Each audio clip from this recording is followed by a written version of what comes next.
ito na yung pinapabili niyo. Lagay mo dun. Salamat na.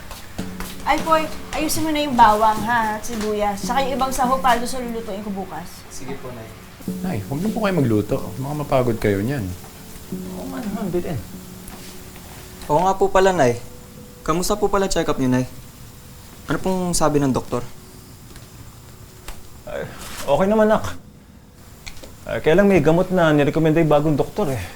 Tapos meron pang therapy, kaya kailangan bumalik. Nasa 800,000 din eh. 4 na session. Mahal naman nun. Tay, pag-usapan natin. Meron pa naman akong pera eh. Yung mga naitabi ko, pwedeng yung gamitin natin sa down payment. Tapos yung mga susunod eh, nagawa ko na lang ng paraan. So, babawasan mo yung ipon mo? Eh, di ba para sa kasal mo yun, anak? Nay, napag-usapan na namin to ni tatay.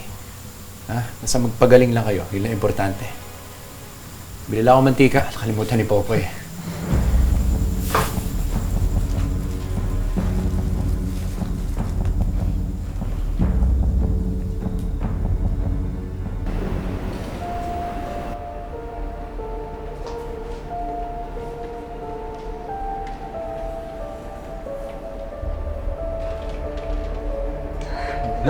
Nay, saka pupunta.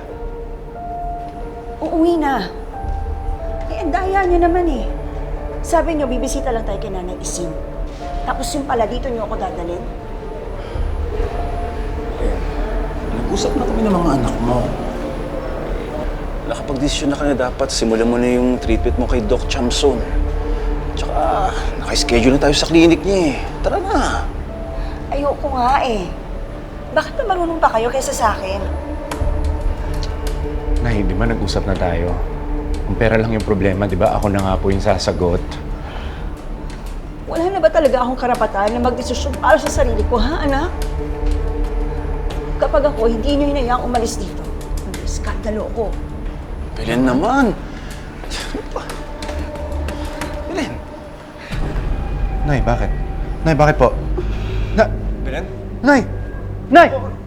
Belen! Belen? Nay! Nurse! Nurse! Doc! Nay! Belen! Nay! Alex, Rose,